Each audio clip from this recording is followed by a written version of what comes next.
तो विश्वामित्र जी ने कहा कि भाई देखो, तुम्हारी 2 बेटियां हैं, एक तो सीता है और दूसरी उर्मिला है, तो ये तो हो गई, इनको ये तो पत्नी हो गई श्री राम जी की, श्री लक्ष्मण जी की। अब 2 और हैं, ये कौन है? मांडवी और श्रुतिकीर्ति।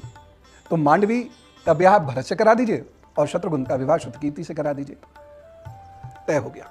अब देखिए, एक बहुत बड़ा संदेश रामायण हमें दे रही है। जब सब तय कर दिया ऋषि विश्वामित्र जी ने, ऋषि है, आज्ञा है, और वो भी असाधारण व्यक्ति हैं, तो जो आज्ञा देंगे उसके पीछे भी बहुत ज्ञान होगा, अनुभव होगा। अब जब सब तय करा दिया तो वो कहते भाई दशरथ जी को बुलवाइए। अब दशरथ जी को बुलवाया जाता है।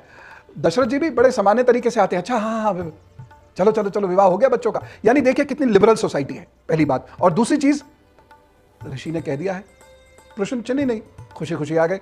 ऐसा थोड़ी है मुझसे पूछे बिना कैसे हो गया। लिबरल सोसाइटी है और ऋषि ने कह दिया तो बस फाइनल है। अब इसमें क्या, अब तो चलो उत्सव होगा।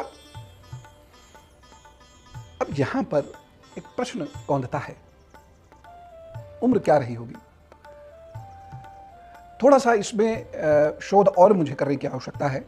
सामान्यतः यह कहा जाता है कि उस वक्त मां सीता की उम्र है 6 वर्ष, जो ठीक नहीं है, क्योंकि मतांतर से यह भी कहते हैं कि दोनों के बीच में 7 वर्ष का अंतर है।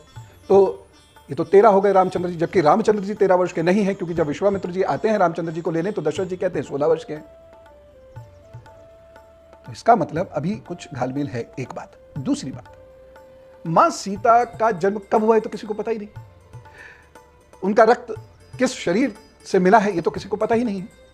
यहां तो वह खेत में मिली है, तो उनकी सही आयु क्या है ये कहना थोड़ा मुश्किल है। अयोध्या कांड में हमें इसका उत्तर मिलेगा जब वो रावण को बताती हैं ये सारी बातें, तो उस वक्त में वो आयु बताती हैं। लेकिन वो तो जब अयोध्या कांड प्रारंभ करेंगे तब उसकी चर्चा करेंगे।